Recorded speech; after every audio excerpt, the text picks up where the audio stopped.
remember she had 4 great masts and 1 funnel, with bunker space for enough coal so that she didn't have to take on any more during the voyage. She called in at Las Palmas and Cape Town, South Africa, and then various ports in Australia and New Zealand. He paused to be interrupted by his nephew.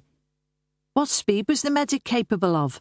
Dougie asked, intrigued by the details. He had grown up by the docks, after all. 14 knots per hour cruising speed, Grace's father replied instantly.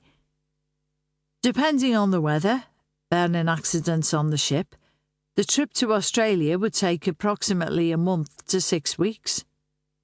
"So you'd have been away for at least 2 months," mused Dougie. Norman nodded. "And that's why I never did the Australia run again," he said abruptly. Grace looked at her father closely.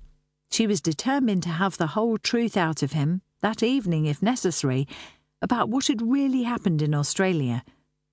So far, she had accepted the excuses Norman had given for refusing to agree to a marriage between Dougie and herself.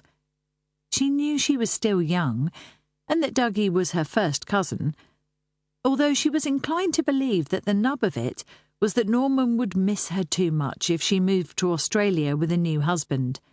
She was all he had left since her mother had died. Her Aunt Polly had told Grace that Norman had been a lost soul, truly heartbroken when her sister had died.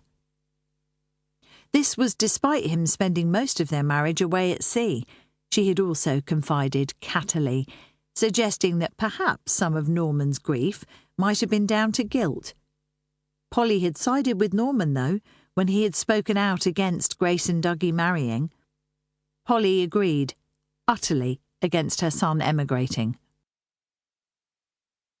It had been obvious to Polly for years that her son and niece were fond of each other, but she had chosen to believe that her son just felt very protective of his younger, pretty cousin, who in turn clearly hero-worshipped him.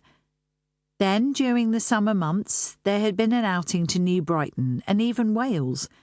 Her uncle and aunt had gone to Southport, and Marion and Beryl had also gone out. By late morning it began to cloud over, and Dougie had suggested they stay home and cuddle on the sofa and listen to the radio in peace.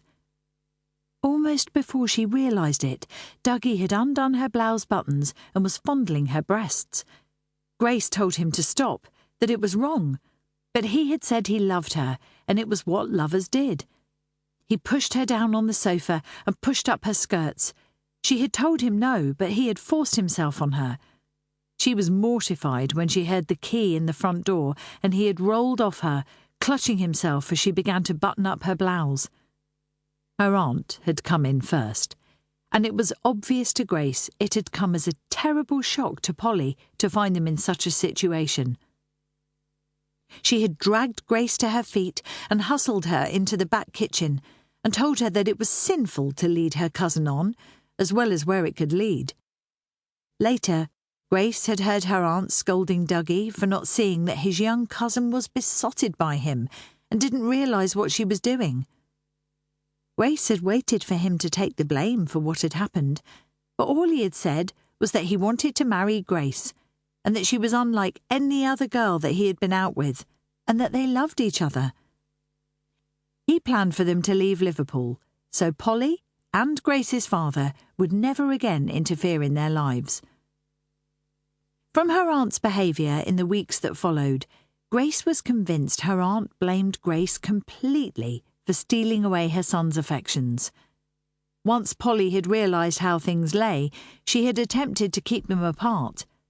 But what with Grace being her sister's only child, and Norman going away to sea at the time, she obviously felt that she had no option but to continue to allow her niece into her home, even when she was 16 and old enough to care for herself.